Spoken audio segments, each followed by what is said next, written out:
أعوذ بالله من الشيطان الرجيم بسم الله الرحمن الرحيم قال الله تعالى في الكتاب الحكيم وجاءوا على قميصه بدم كذب قال بل سولت لكم أنفسكم أمرا فصبر جميل والله المستعان على ما تصفون.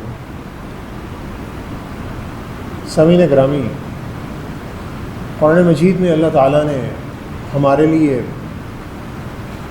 جتنے بھی انبیاء علیہ السلام گزرے تو ان میں سے جو چیدہ نبی اور رسول تھے، اللہ تعالیٰ نے ان کے حالات زندگی ہمارے لیے ایک سبق کے طور پر بیان کیا. نبی رحمت صلی اللہ علیہ وسلم نے جب مشرکین مکہ کو اللہ کی دعوت دی اور قرآن کی آیات آپ نے انہیں پڑھ کر سنانا شروع کی تو وہ مشرکین مکہ ایک طرف تو آپ کو تنگ کرتے تھے، دوسری طرف وہ آپ سے سوال بھی کرتے تھے اور انہیں پختہ یقین ہوتا تھا کہ ان سوالوں کا جواب محمد صلی اللہ علیہ وسلم کے پاس نہیں ہوگا. تو ان کے کچھ سرداروں نے آپ سے سوال پوچھا کہ بنی اسرائیل کی جو قوم تھی وہ مصر کیوں گئی، انہوں نے مصر کی طرف ہجرت کیوں کی؟ یعنی بنی اسرائیل کی قوم جو اوریجنلی طور پر جو آباد تھی وہ کنعان کا علاقہ کہلاتا تھا. کنعان کا علاقہ موجودہ اسرائیل، فلسطین، شام اور اردن، سیریا اور جارڈن، یہ جو علاقہ ہے یہ کنعان کا علاقہ تھا. اور انہیں یقین تھا مشرکین کو کہ نبی کریم صلی اللہ علیہ وسلم کو اس واقعے کا علم نہیں ہوگا. لیکن پیارے نبی صلی اللہ علیہ وسلم اپنی طرف سے تو کوئی بات کرتے نہیں تھے. وہ جتنی بھی باتیں اللہ تعالیٰ انہیں بتاتے تھے تو وہ باتیں بیان کرتے تھے. تو اللہ تعالیٰ نے قرآن مجید کی ایک پوری صورت اس واقعے کے لیے نازل کی اور اس صورت کو ہم سورہ یوسف کے نام سے جانتے ہیں. اور اللہ تعالیٰ نے اس میں حضرت یوسف علیہ السلام کی زندگی کا پورا واقعہ بچپن سے لے کر جوانی تک اور پھر آخر تک کا پورا واقعہ بیان کیا. یہ واقعہ تورات اور زبور میں بھی ملتا ہے، انجیل میں بھی ملتا ہے، لیکن مختلف اس کا انداز بیان ہے. اور قرآن مجید کا جو انداز بیان ہے وہ بہت ہی خوبصورت ہے اور بہت ہی سبق آمیز ہے. اور اللہ تعالیٰ نے اسے بہترین قصہ قرار دیا. نحن نقص علیک احسن القصص بما اوحینا الیک ھذا القرآن. اے نبی صلی اللہ علیہ وسلم، ہم نے آپ کی طرف قرآن پاک میں یہ بہترین قصہ نازل کیا ہے. اور اس جو صورت ہے، اس صورت میں کئی سبق، اور اس کے لیے بہت ہی ایک لمبا وقت اور کئی دن چاہیے. تو آج کا یہ جو خطبہ ہے اس کا جو موضوع ہے وہ سورہ یوسف میں سے 3 قمیضوں کی کہانی، 3 قمیضیں، شرٹس جنہیں ہم کہتے ہیں، ان کی کہانی ہے. اور یہ تینوں قمیضیں کس کی تھیں؟ یہ تینوں قمیضیں حضرت یوسف علیہ السلام کی تھیں، جو ان کی زندگی کے 3 مراحل پر آتی. ایک قمیض بالکل بچپن کے مرحلے میں آتی، ایک قمیض جب شباب بالکل جوانی ٹاپ پہ ہے اس وقت آتی ہے، اور ایک قمیض بالکل جو آخری مرحلہ ہے اس میں آتی ہے. اور وہ آخری مرحلہ وہ ہے کہ وہ مرحلہ فتح کا مرحلہ ہے. اس مرحلے کو ہم آزادی بھی کہتے ہیں. تو کیونکہ آج 14 اگست ہے اور ہم لوگ آزادی کے جو 79 سال ہیں پورے ہونے کا وہ جشن بھی منا رہے ہیں، تو اس مناسبت سے یہ خطبہ سورہ یوسف اور سورہ یوسف میں سے 3 قمیضوں سے متعلق ہے، اور تینوں قمیضیں حضرت یوسف علیہ السلام کی قمیضیں تھیں. تو قمیضیں ہماری زندگی میں بڑی عام چیز ہے، ہم روز پہنتے ہیں، دھوتے ہیں، ڈرائی کلین کراتے ہیں، نئی قمیض پہنتے ہیں، کبھی پرانی پہنتے ہیں، صاف کرتے ہیں. قمیض جب ہم پہنتے ہیں تو ہمارے ذہن میں کیا خیال ہوتا ہے؟ قمیض خوبصورت ہونی چاہیے، قمیض کا رنگ اچھا ہونا چاہیے، ڈیزائن اچھا ہونا چاہیے، صاف ہونی چاہیے، استری ہونی چاہیے، پاکیزہ ہونی چاہیے. اس سے آگے تو ہماری سوچ نہیں جاتی. اور اس سے آگے پھر ہم قمیض کا نہیں سوچتے، اور قمیض ہم کہتے ہیں کہ یہ ہمارا جو سطر ہے اور اس کو بھی چھپاتی ہے، تو ہم اس سے آگے سوچتے نہیں۔ تو اللہ تعالیٰ نے سورہ یوسف میں حضرت یوسف علیہ السلام کی 3 قمیضوں کا ذکر کیا اور 6 مرتبہ ذکر آتا ہے، اور آپ حیران ہوں گے پورے قرآن مجید میں کسی بھی جگہ پر ان 6 جگہوں کے علاوہ، سورہ یوسف کے علاوہ، اللہ تعالیٰ نے قمیض کا ذکر نہیں کیا۔ ہم قمیض کہتے ہیں ضاد کے ساتھ، عربی میں قمیص کہتے ہیں صاد کے ساتھ۔ تو اور اللہ تعالیٰ نے 3 قمیضوں کا ذکر کیا۔ پہلی آیت میں پہلی قمیض کا ذکر ہے، اس کے بعد 4 آیات میں حضرت یوسف علیہ السلام کی دوسری قمیض کا ذکر ہے، اور پھر جو آخری آیات جو اینڈ پہ آتی ہیں اس میں یوسف علیہ السلام کی تیسری قمیض کا ذکر ہے۔ پہلی قمیض کیا تھی؟ حضرت یوسف علیہ السلام کے بالکل بچپن کے دنوں میں، کہ حضرت یوسف علیہ السلام کے والد ہمیں معلوم ہے حضرت یعقوب علیہ السلام تھے۔ حضرت یعقوب علیہ السلام کے والد حضرت اسحاق علیہ السلام تھے۔ حضرت اسحاق علیہ السلام کے والد حضرت ابراہیم علیہ السلام تھے۔ یعنی حضرت یوسف علیہ السلام چوتھی نسل کے پیغمبر اور نبی اور رسول تھے، اور ان کے جو پردادا تھے وہ حضرت ابراہیم علیہ السلام تھے۔ حضرت یوسف علیہ السلام کے 11 بھائی تھے، ایک ان کا سگے بھائی تھے اور باقی ان کے ستیلے بھائی تھے۔ بچپن ہی سے، بالکل چھوٹی سی عمر سے اللہ تعالیٰ نے یوسف علیہ السلام کو ایک پاکیزہ ذہن اور ایک سوچنے اور سمجھنے کی اور چیزوں کے بارے میں سوال کرنے کی اور چیزوں کی گہرائی میں جانے کی اللہ تعالیٰ نے یہ انہیں صلاحیت عطا کی تھی۔ حضرت یعقوب علیہ السلام حضرت یوسف علیہ السلام سے بہت ٹوٹ کر محبت کرتے تھے، لیکن حضرت یعقوب علیہ السلام کی یہی محبت حضرت یوسف علیہ السلام کے جو ستیلے بھائی تھے ان کے لیے حسد کا باعث بن جاتی، اور وہ کہتے ہیں کہ ہمارا جو والد ہے اس کی تو ساری توجہ اس ہمارے بھائی کی طرف اور ہماری طرف ان کی توجہ ہی نہیں ہے، تو پھر کیا کریں؟ کو پلان کرتے ہیں، اس سے چھٹکارا حاصل کرتے ہیں۔ تو اللہ تعالیٰ کہتے ہیں اقتلوا یوسف او اطرحوه ارضا یخل لکم وجہ ابیکم وتکونوا من بعدہ قوما صالحین۔ ہم کیا کرتے ہیں؟ ہم یوسف کو نا قتل کر دیتے ہیں، اقتلوا یوسف، ہم اسے قتل کر دیتے ہیں، اور یا پھر اسے کہیں دور علاقے میں پھینک دیتے ہیں، تاکہ کیا ہو کہ جو والد کی ساری توجہ ہے اس سے ہٹ کر میری طرف ہو جائے۔ یعنی یہ نہیں ہے کہ میں اپنے اخلاق، اپنے کردار اور اپنا جو کنڈکٹ ہے اسے بہتر بناؤں تاکہ والد کی توجہ میری طرف بھی ہو، بلکہ یہ جو بھائی جسے میرا والد بہت پسند کرتے ہیں اسے ہم قتل کر دیں یا پھینک دیتے ہیں۔ وَتَكُونُوا مِن بَعْدِهِ قَوْمًا صَالِحًا، اور جب پھر ہم یہ کام کر لیں گے، اور انہیں معلوم تھا کہ یہ کام برائی کا کام ہے، لیکن اس کے بعد پھر ہم نیک ہو جائیں گے۔ جیسے ہم بھی کبھی سوچتے ہیں کہ یہ کام کر رہے ہیں، چلیں کوئی نہیں، چھوٹی سی برائی ہے، وَتَكُونُوا مِن بَعْدِهِ قَوْمًا صَالِحِينَ، اس کے بعد جو ہماری زندگی پڑی ہے اور انہیں ہم بعد میں کوئی نیک کام کر لیں گے۔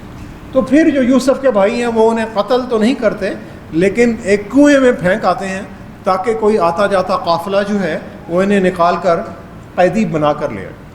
اور حضرت یوسف علیہ السلام کو کنویں میں پھینکنے سے پہلے ان کی قمیض جو تھی وہ اتار لیتے ہیں، اور اس قمیض پر ایک جعلی خون لگاتے ہیں اور اسے لگا کر والد کے پاس آتے ہیں، اور اللہ تعالیٰ کہتے ہیں وَجَاءُوا عَلَىٰ قَمِيصِهِ بِدَمٍ كَذِبٍ، اور کہ والد کو کہتے ہیں کہ یہ جو یوسف تھا یہ جنگل میں ہم سے پرے ہو گیا اور اسے بھیڑیے نے کھا لیا، اور ثبوت کے طور پر ہم اس کی جو قمیض ہے اور اس میں خون کے دھبے ہیں وہ لے آتے ہیں۔ وَجَاءُوا عَلَىٰ قَمِيصِهِ بِدَمٍ كَذِبٍ، تو انہوں نے اپنے والد کے سامنے جھوٹ بولا، اور ان کے والد نے کہا قَالَ بَلْ سَوَّلَتْ لَكُمْ أَنفُسُكُمْ أَمْرًا، کہ تم تو ایک برا کام تھا، اس برے کام کو بھی تم جسٹیفائی کر رہے ہو، تم اسے ایک بڑا جائز بنا کر پیش کر رہے ہو، تو میں کیا کروں؟ حضرت یعقوب کہتے ہیں، والد کہتے ہیں فَصَبْرٌ جَمِيلٌ فَصَبْرٌ جَمِيلٌ، میں صبر کروں گا۔ ہم بھی اکثر کہتے ہیں کسی کا پیارا کو بچھڑ گیا یا کسی کو بہت ہی کوئی مشکل آ گئی، ہم کہتے ہیں صبر کرو۔ حضرت یعقوب علیہ السلام کہتے ہیں میں صبر کروں گا، لیکن جمیل، خوبصورت صبر کروں گا۔ فَصَبْرٌ جَمِيلٌ وَاللَّهُ الْمُسْتَعَانُ، اور میں تو صرف اللہ ہی سے مدد مانگوں علی ما تصفون، ان باتوں پر، ان کاموں پر جو تم کر رہے ہو۔ تو یہ جو پہلی قمیض تھی، یہ قمیض جو تھی یہ کہاں سے، اس کا جو سبب تھا خون لگنے کا وہ کیا تھا؟ وہ سبب بنا حسد کا۔ حسد یہ ہے کہ کسی دوسرے شخص کو اللہ نے کوئی نعمتیں دی اور مجھے نہیں دی، تو میں سمجھتا ہوں کہ میں زیادہ حقدار تھا، اور اس کے پاس تو صلاحیتیں بھی نہیں ہیں، اس کے پاس یہ نعمت کیوں ہے، اور اس کے پاس یہ چیز ہونے کی بجائے میرے پاس آ جائے، اور پھر دوسروں سے ہم موازنہ کرتے رہتے ہیں۔ اس کے پاس تو یہ ہے، اس کے پاس تو یہ ہے، اس کے پاس یہ تھا، اس کے پاس اتنی دولت ہے، اس کے پاس اتنی شہرت ہے، اس کے پاس اتنی خوبصورتی ہے، اس کی اولاد اتنی ہے، میری اولاد نہیں پڑھی، اس کی اولاد پڑ گئی، اور ہماری جو ساری زندگی ہے ان موازنے میں گزر جاتی ہے۔ تو یہ جو موازنہ ہے سامعین گرامی، یہ شیطان کا سب سے بنیادی ہتھیار ہے، اور اس ہتھیار سے وہ ابن آدم کو حسد کی آگ میں مبتلا کرتا ہے۔ اور شیطان حسد کی آگ میں اس لیے جلاتا ہے کہ ہر شخص کی یہ خواہش ہوتی ہے کہ میں آگے بڑھوں، میں ترقی کروں، اور اس میں کوئی حرج نہیں ہے، بالکل ہونی چاہیے۔ ہر شخص کو آگے بڑھنا چاہیے، جو اللہ نے صلاحیتیں دی ہیں ان صلاحیتوں کو استعمال کرتے ہوئے اسے دنیا میں ترقی کرنی چاہیے، اور آخرت کی جو ابدی ترقی ہے وہ بھی اسے ذہن میں رکھنی چاہیے۔ لیکن شیطان ہمارے ذہن میں یہ ڈالتا ہے کہ تم اگر اس دوسرے بندے کو نیچا دکھا دو گے تو تم بڑے دکھو گے۔ یہ بات وہ ہمارے دماغ میں ڈالتا ہے۔ یہ نہیں ہے کہ تم محنت کر کے آگے نکلو اور آگے بڑھ جاؤ، وہ کہتا ہے کہ تم دوسرے کو کسی طرح سے نیچا دکھاؤ تو تم پھر آگے بڑھ جاؤ گے۔ تو اس کا جواب حضرت یعقوب علیہ السلام نے دیا، فصبر جمیل، میں خوبصورت صبر کروں۔ سامعین گرامی، خوبصورت صبر کیا ہے؟ صبر ظاہر ہے تکلیف میں ہوتا ہے، آپ نے ثابت قدم رہنا ہے۔ جمیل یہ ہے آپ نے خوبصورتی سے صبر کرنا ہے، اور وہ خوبصورتی صبر کیا ہے؟ شکوے شکایات نہیں کرنا، اور کوئی شور شرابہ بھی نہیں مچانا، رونا پیٹنا بھی نہیں ہے اونچی آواز سے۔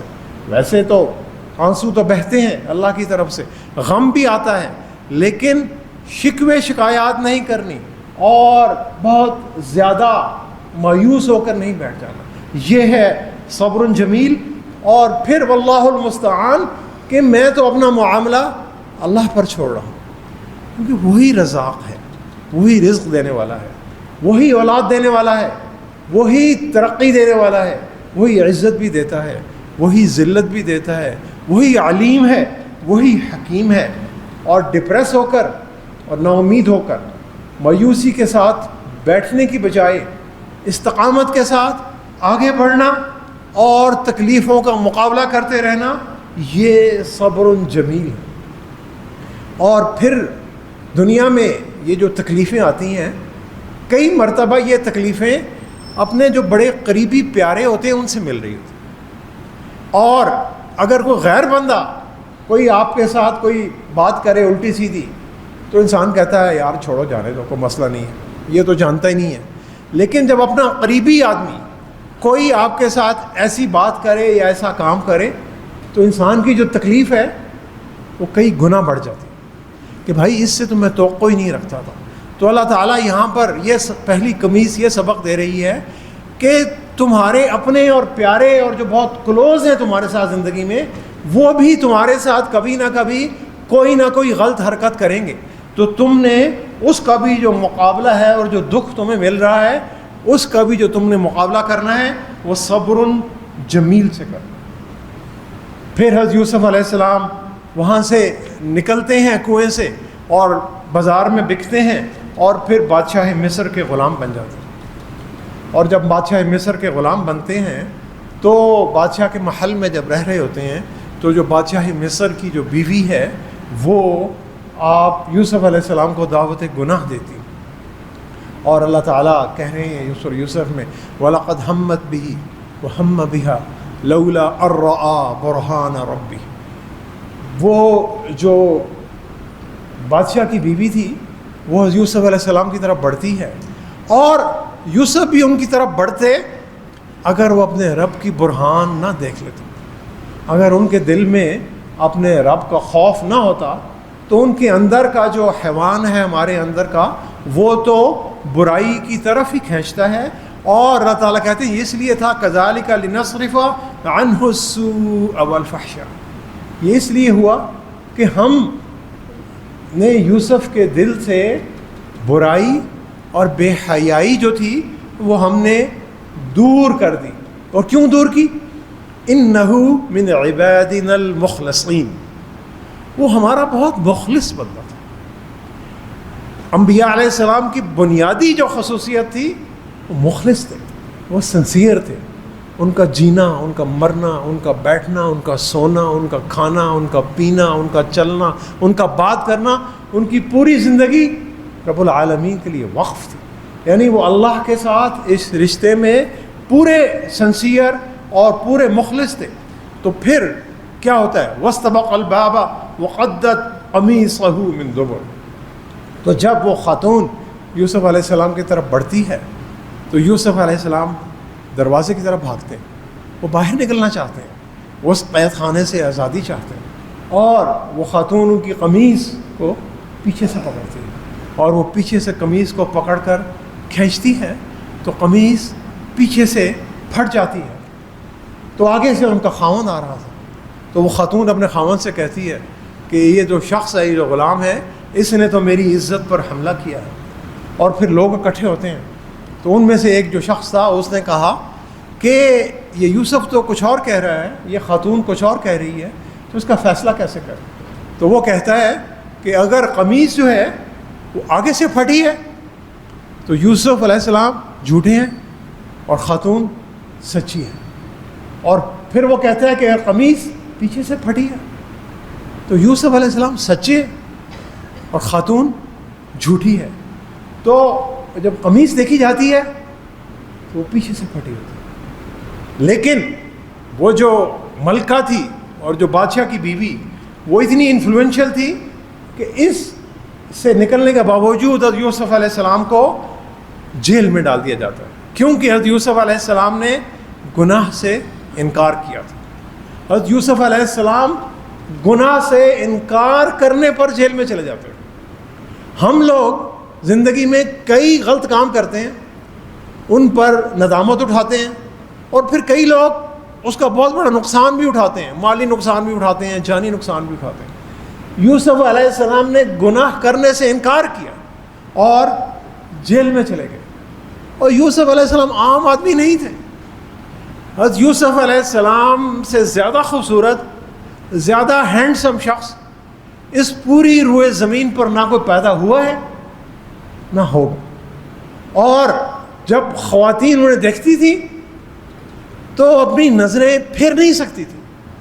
اور یہ بھی اللہ تعالیٰ نے پورا واقعہ سورہ یوسف میں قلم بند کیا ہوا ہے. لیکن حضرت یوسف علیہ السلام نے اپنی حیا کی حفاظت کی، انہوں نے اپنی عزت کی حفاظت کی، انہوں نے اپنی ایمانداری کی حفاظت کی. ایمانداری کیا تھی کہ وہ ایک آقا کے گھر میں تھے، اور آقا کے گھر میں وہ ایسا کام کرنے کا، تو گناہ کا کام کرنے کا سوچ بھی نہیں سکتے تھے. انہوں نے جیل جانا قبول کر لیا، کئی سال تک وہ جیل میں رہے، لیکن انہوں نے اپنے کردار پر سمجھوتا نہیں کیا. اور اگر حضرت یوسف علیہ السلام کی قمیص سامنے سے پھٹی ہوتی وہ تو ساری زندگی جیل میں رہتے، کبھی بھی باہر نہ آ سکتے. یوسف علیہ السلام کی قمیص کیونکہ پیچھے سے پھٹی تھی تو وہ پھر انہیں جیل سے رہائی بھی مل گئی. اور ان کی جو پیچھے سے پھٹی ہوئی قمیص ان کی حیا اور ان کی عزت اور ان کی ایمانداری کی گواہی بن گئی، ان کے کردار کی گواہی بن گئی. سامعین گرامی، کردار کیا ہے؟ اخلاق کیا ہے؟ کردار یہ ہے کہ گناہ کا کام اس وقت بھی نہیں کرنا جب کوئی بھی نہیں دیکھ رہا. ہم اکثر کام کرتے ہیں، یعنی باہر جب نکلتے ہیں تو ہمارا رویہ کچھ اور ہوتا ہے، گھر میں جاتے ہیں رویہ تبدیل ہو جاتا ہے، تنہائی میں ہوتے ہیں رویہ بالکل مختلف ہوتا ہے. کردار وہ ہے، ایمان والا کردار وہ ہے کہ جو پبلک لائف ہے وہی پرائیویٹ لائف ہے. یعنی نجی زندگی میں بھی ویسے ہی ہیں کہ جیسے دوستوں کے ساتھ ہیں ویسے گھر میں ہیں, جیسے گھر میں ہیں ویسے باہر ہیں, تنہائی میں بھی ویسے ہی ہیں. اور پھر حضرت یوسف علیہ السلام جیل سے نکلتے ہیں اور پھر بادشاہ مصر بن جاتے ہیں. اور پھر وہی بھائی کہ جنہوں نے حضرت یوسف علیہ السلام کو قتل کرنے کی سازش کی تھی وہ پھر آتے ہیں اور آپ کے دربار میں پیش ہوتے ہیں اور پھر بڑے شرمندہ ہوتے ہیں اور پھر حضرت یوسف علیہ السلام کے سامنے سجدہ ریز ہوتے ہیں, اپنی شرمندگی کا اظہار کرتے ہیں. تو حضرت یوسف علیہ السلام کا جو خواب, جو بالکل بچپن میں چھوٹے سے شاید 8-10 سال ان کی عمر تھی, وہ خواب کہ جو انہوں نے اپنے والد کے سامنے پیش کیا تھا کہ مجھے سورج اور چاند اور 11 ستارے سجدہ کر رہے ہیں, وہ خواب جو ہے ان کا سچا ہوتا ہے. تو یوسف علیہ السلام کیا کہتے ہیں ان بھائیوں سے؟ وہ کہتے ہیں قال لا تثریب علیکم اليوم, آج تم پر کوئی پکڑ نہیں ہے. سامعین گرامی, ہم صبر کرتے ہیں اس وقت کسی نے ہمارے ساتھ غلط کام کیا ہے اور ہم میں بدلہ لینے کی طاقت نہیں ہے. ہم کہتے ہیں یار صبر کرو آرام سے بیٹھو, تم کچھ نہیں کر سکتے. جب بدلہ لینے کی طاقت ہوتی ہے پھر صبر کرنا سامعین گرامی, اور دوسروں کو معاف کرنا, یہ ہے حقیقی آزادی, لبریشن جسے ہم کہتے ہیں کہ آپ دوسروں سے بدلہ لینے کی پوری طاقت رکھتے ہیں, اس کے باوجود آپ انہیں معاف کر دیتے ہیں. کس لیے؟ اللہ کی رضا کے, ان کی رضا کے لیے نہیں. تو یوسف علیہ السلام نے انہیں کہا قال لا تثریب علیکم اليوم, آج تم پر کوئی پکڑ نہیں. اور یہیں پر نہیں, پھر یوسف علیہ السلام کے لیے دعا بھی کرتے یغفر اللہ لکم, اللہ تعالیٰ تمہیں معاف کر دے, وہو ارحم الراحمین, اور وہ سب رحم کرنے والوں سے بڑھ کر رحم کرنے والے ہیں. اور پھر سامعین گرامی تیسری قمیض آتی ہے اور پھر وہ کہتے ہیں کہ میرے والد جو تھے وہ تو کنعان میں ہیں, یوسف مصر میں ہوتے ہیں. وہ کہتے ہیں کہ اذهبوا بقمیصی ھذا فالقوه علی وجہ ابی یأتی بصیرا, یہ میری قمیض لے جاؤ, یہ میرے والد کے چہرے پر ڈال دینا, ان کی بینائی لوٹ آئے گی. حضرت یعقوب علیہ السلام رو رو کر ان کی بینائی چلی جاتی ہے. وَابْيَضَّتْ عَيْنَاهُ مِنَ الْحُزْنِ فَهُوَ قَصِيمٌ, یعنی وہ اتنا روتے ہیں حضرت یعقوب علیہ السلام حضرت یوسف علیہ السلام کی جدائی میں کہ رو رو کر ان کی بینائی چلی جاتی ہے. اور حضرت یوسف علیہ السلام کو پتہ ہے اور یہ معلوم ہے, اور وہ کہتے ہیں کہ یہ میری قمیص ہے, یہ لے جاؤ اور یہ والد کے چہرے پر ڈال دو, اور ان کی جو بینائی ہے وہ واپس آ جائے گی. سامعین گرامی, تیسری قمیص کیا لا رہی ہے؟ تیسری قمیص صحت لا رہی ہے, تیسری قمیص شفا لا رہی ہے, تیسری قمیص بینائی لا رہی ہے, تیسری قمیص صلح لا رہی ہے, تیسری قمیص امن لا رہی ہے ان لوگوں کے لیے کہ جنہوں نے زندگی میں یوسف علیہ السلام کے ساتھ سب سے برا سلوک کیا تھا. یوسف علیہ السلام کو قتل کرنے کی نیت سے نکالتے ہیں, یوسف علیہ السلام کو ایک گہرے کنویں میں ڈالتے ہیں, ایک بچے کو گھر سے نکالا جاتا ہے, گھر سے بے گھر ہوتا ہے, پھر وہ وہاں سے نکلتا ہے, پھر وہ غلام بنتا ہے, پھر وہ قید خانے میں رہتا ہے, پھر وہ قید خانے سے نکلتا ہے. تو سامعین گرامی پھر جب اسے بادشاہت ملتی ہے اور پھر جب ان کے بھائی آتے ہیں وہ انہیں معاف کر دیتا ہے. سامعین گرامی معافی میں اللہ نے شفا رکھی ہے. جب دوسروں سے بدلہ لینے کی طاقت ہو اور دوسروں نے آپ کے ساتھ برائی کی ہو اور پھر اگر آپ انہیں معاف کر دیں, اس میں شفا ہے, اس میں برکت ہے, اس میں آزادی ہے. آزادی, ملک کا آزاد ہونا. ملک کیا ہے سامعین گرامی؟ ملک تو ایک زمین ہے, اللہ کی بنائی ہوئی زمین ہے.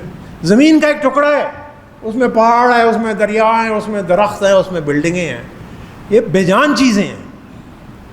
اور ملک کیا ہے؟ ملک لوگوں سے مل کر بنتا ہے. لوگ ایک امت کب بنتے ہیں؟ لوگ ایک امت تب بنتے ہیں جب لوگوں کے دل آپس میں جڑے ہوتے ہیں. لوگوں کے دل آپس میں کب جڑتے ہیں؟ جب لوگ ایک دوسرے کے ساتھ محبت کرتے ہیں, جب لوگ ایک دوسرے کی خطائیں معاف کر دیتے ہیں، جب لوگوں کے دل کھلے ہوتے ہیں اور دوسروں کے لیے جگہ ہوتی ہے اور لوگ ایک دوسرے کی خطائیں معاف کرتے ہیں، پھر یہ امت بنتی ہے، پھر یہ بنیان مرصوص بنتی ہے۔ تو وہ قوم کہ جو ایک سیسا پلائی ہوئی دیوار بنتی ہے، پھر اس قوم پر کوئی دشمن، کوئی طاقت اس میں گھس نہیں سکتا۔ یہ آزادی ہے۔ آزادی پٹاخے چلانا اور جلوس نکالنا نہیں ہے، آزادی بڑی بڑی یادگاریں منانا بھی نہیں، آزادی سینہ تان کر پریڈ کرنا بھی نہیں ہے، آزادی جہازوں کی اور توپوں کی، کس توپوں کی سلامی نہیں ہے۔ آزادی اللہ کے آگے جھکنا ہے، اللہ کے آگے سجدہ ریز ہونا ہے۔ پیارے نبی صلی اللہ علیہ وسلم جب فتح مکہ کے موقع پر مکہ میں داخل ہوتے ہیں، جانصاروں کا 50,000 سے 1,00,000 کا لشکر ہے۔ مکہ کے مشرکین نے اتنی بڑی فوج اور اتنی بڑی طاقت کبھی نہیں دیکھی تھی، اور وہ فوج کیسے داخل ہو رہی ہے؟ سب کی تلواریں میان میں ہیں، کوئی اسلحہ نہیں ہے، زبان پر لا الہ الا اللہ محمد رسول اللہ اور اللہ اکبر کا ورد ہو رہا ہے۔ نبی کریم صلی اللہ علیہ وسلم اپنی اونٹنی پر سوار ہیں، کوئی سینہ تانا ہوا نہیں ہے۔ پیارے نبی صلی اللہ علیہ وسلم کی گردن مبارک اتنی جھکی ہوئی تھی کہ محدثین لکھتے ہیں کہ آپ کا سر اونٹنی کی گردن کو چھو رہا، یعنی وہ اونٹنی پر بیٹھے ہوئے اللہ کے حضور سجدہ ریز ہیں۔ آزادی اللہ کے آگے سر جھکانا ہے۔ اور جب مشرکین مکہ سامنے آتے ہیں اور وہ کسی سلوک کی توقع کر رہے ہیں کہ آج تو ان کے ساتھ پتہ نہیں کون سی سزا ملے گی اور کیا سلوک ہوگا، تو پیارے نبی صلی اللہ علیہ وسلم ان سے کہتے ہیں آج میں تمہارے ساتھ وہی سلوک کروں گا جو میرے بھائی یوسف علیہ السلام نے اپنے بھائیوں کے ساتھ کیا تھا۔ اور وہ کیا سلوک تھا؟ لا تثریب علیکم اليوم، آج تم پر کوئی پکڑ نہیں، آج تم سے کوئی سوال نہیں ہوگا، آج تمہیں عام معافی ہے۔ تو سامعین گرامی، وہ جو پھر امت تھی، وہ جو مشرکین مکہ تھے، وہ پھر اللہ کے بندے بن گئے، اور وہ اللہ کے وہ بندے بنے کہ جنہوں نے اللہ کے اس پیغام کو پوری دنیا میں پھیلا دیا۔ اپنے نفس پر قابو پانا یہ آزادی ہے، دوسروں کی عزت کی حفاظت کرنا یہ آزادی ہے، اپنی عزت کی حفاظت کرنا اور دوسروں کی عزت کی حفاظت کرنا یہ آزادی ہے۔ حفیظ جلندری نے کہا تھا آزادی کے معنی ہے، آزادی کے معنی ہے نفس کے اوپر جبر شدید، آزادی کے معنی ہے نفس کے اوپر جبر شدید، امن و امان و صلح صفا، امن و امان و صلح صفا پیارے نبی کی ہے تاکید۔ غیر بھی اپنے بن جائیں، غیر بھی اپنے بن جائیں، اب وہ دکھاؤ خلق حمید، مایوسی کی دنیا میں بن جاؤ تم صبح امید۔ سامعین گرامی، حضرت یوسف علیہ السلام کی پہلی قمیض ہمیں کیا سکھا رہی ہے؟ حسد سے دور رہنا سکھا رہی ہے، حسد سے پناہ مانگنا سکھا رہی ہے، جھوٹ سے دوری سکھا رہی ہے، دھوکے سے دور رہنا سکھا رہی ہے۔ دوسری قمیض کیا سکھا رہی ہے؟ دوسری قمیض سکھا رہی ہے اپنی حیا کی حفاظت کرے، اپنی عزت کی حفاظت کرے، دوسروں کی حیا کی حفاظت کرے، دوسروں کی عزت کی حفاظت کرے، امانت دار بنے، مخلص بنے، بھروسے کے قابل بنے۔ تیسری قمیض کیا سکھا رہی ہے؟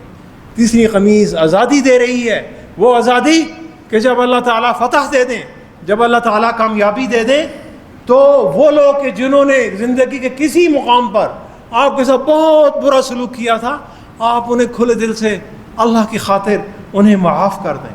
کیونکہ سامعین گرامی، وہ قوم، وہ لوگ جو دوسروں کی ترقیوں پر حسد کرتے ہیں، وہ قوم غلام رہتی ہے۔ وہ قوم جو دوسروں کی ترقی پر حسد کرنے کی بجائے خوش ہوتی ہے، وہ قوم کبھی غلامی میں نہیں آ سکتی۔ تو سامعین گرامی، یہ جو آزادی ہے، اس کے لیے تعمیر چاہیے، تخریب نہیں چاہیے۔ تخریب آسان ہے، تعمیر مشکل ہے۔ جھوٹ بولنا آسان ہے، ایماندار رہنا مشکل ہے، دھوکہ دینا آسان ہے، دیانتداری مشکل ہے، اپنی عزت کی اور دوسروں کی عزت کی حفاظت کرنا، حیا کی حفاظت کرنا مشکل کام ہے۔ لیکن جب مشکل پر لوگ چلتے ہیں پھر اللہ تعالیٰ آسانیاں دیتے ہیں، اللہ تعالیٰ کامیابیاں دیتے ہیں۔ مولانا وحید الدین سلیم کے کلام کے ساتھ میں اختتام کرتا ہوں کہ جو اللہ کے بندے ہیں اور مسلمان قوم کے لیے انہوں نے یہ بڑے خوبصورت کلمات کہے تھے کہ تخریب کو تعمیر بنانا ہے، جو بکھرے حرف ہیں انہیں ملا کر تحریر بنانی ہے، ذرے کی طرح پھیلنا نہیں ہے، جم کر صحرا بننا ہے، قطرے قطرے کی طرح الگ نہیں رہنا، مل کر دریا بننا ہے۔